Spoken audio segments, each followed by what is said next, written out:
आज की वीडियो में हम जाएंगे भाई साहब 5.3 के क्वेश्चन को सॉल्व करने के लिए। 4.3 है आजकल के नए सिलेबस में मोशन के अंदर 4.3 एग्जाम्पल दे रखा है किताब में। आज हम उसको सॉल्व करने के लिए चलेंगे। इसके अंदर तुम्हें एक बहुत ही टफ लग रहा होगा और इसके अंदर तुम्हें एक बहुत ही अच्छी प्रॉपर्टी देखने को मिलेगी जो आज तक हमें स्कूलों में नहीं बताई गई है। तो क्वेश्चन कहता है कि हमारे पास एक एम द्रव्यमान की कोई वस्तु है, एक कण है एम द्रव्यमान का, तथा जो उसकी स्थिति उसमें गति दे रखी है, लेकिन एक्चुअली वो स्थिति बताई गई है y बराबर ut plus half G T square. ut plus half G T square उसकी स्थिति बताई गई है। अब यहाँ पर हम उसका वेग निकालते हैं तो वो सारी चीज़ें सही नहीं बैठती है। जैसे मैं करके दिखाता हूँ आपको। इसका वेग बराबर होगा बाई अपॉन टी, बराबर होगा, इसमें टी कॉमन ले लो, u टी कॉमन ले, u plus half G T by T से टी कैंसिल, तो b बराबर होगा u plus half G T. अब जैसे तुम्हें पता है a बराबर क्या होता है, क्या a बराबर b अपॉन टी होता है? नहीं होता, ये नहीं होता, कतई नहीं होता। 9वीं तक चल जाएगा ये, लेकिन 11वीं में ये नहीं चलेगा।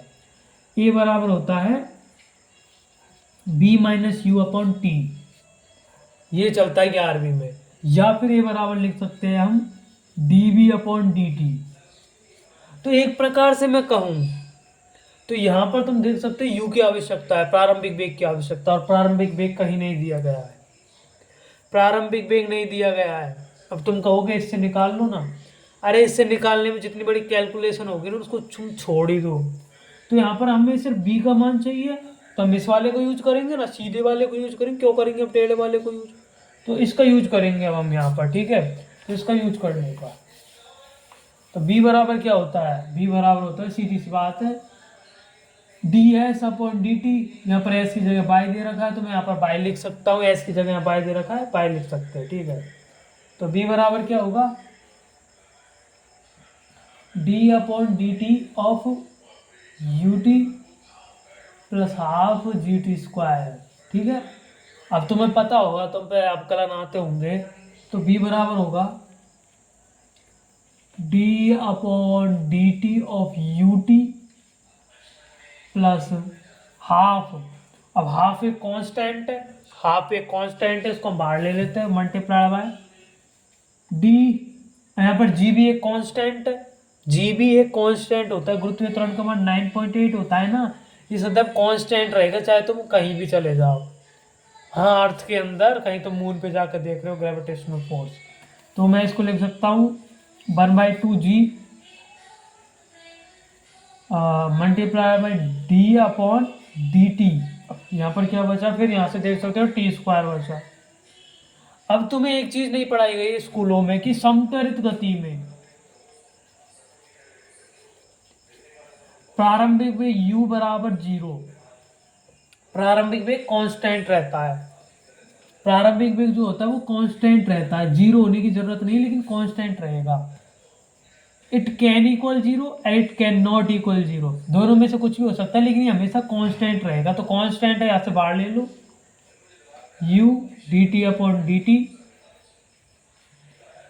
Plus 1/2 multiply by g multiply by d t square upon d T.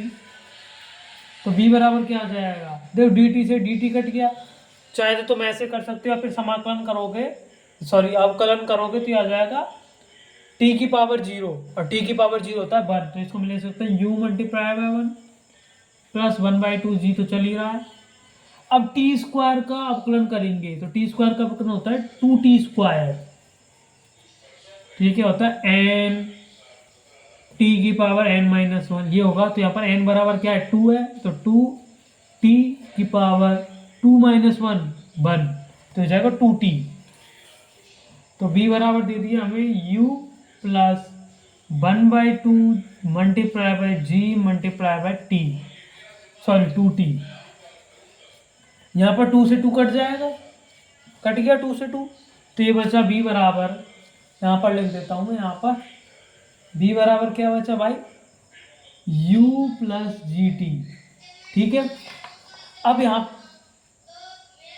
अब यहाँ पर हमें चाहिए ए त्वरण, क्योंकि एफ बराबर होता है एम ए की, बल ही तो पूछा है उसमें, बल ही तो पूछा है ना उसमें, तो हमारे पास द्रव्यमान है, वो हमें चाहिए त्वरण। त्वरण के लिए कर रहा हूँ ये सारी चीजें मैं। त्वरण चाहिए तो वेग आ चुका है, त्वरण बराबर होता है dv अपॉन dt। इसको साफ करता हूँ इसको एक बार। ओके, तो ए निकालो, ए बराबर होगा D you plus G T के अपॉन डी टी के। तो ए बराबर क्या होगा, डी टी, यू तो कांस्टेंट है बाहर ले लेंगे, अपॉन डी टी के, प्लस जी कांस्टेंट है बाहर ले लेंगे, ये हो जाएगा D upon d T of T के।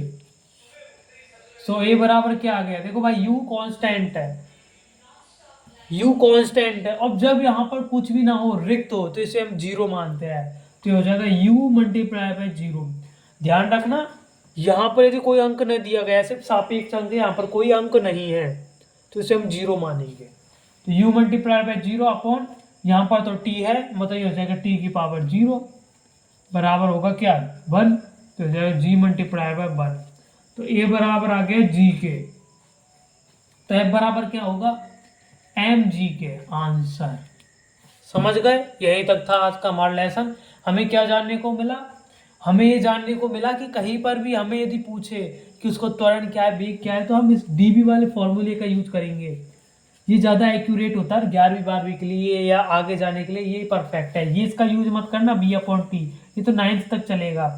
हाँ b minus u upon t का यूज कर सकते हो, लेकिन ये भी इतना अच्छा नहीं है, इसको मानो ना, तो उस पर क्यों पहुंचते हो। ठीक है, तो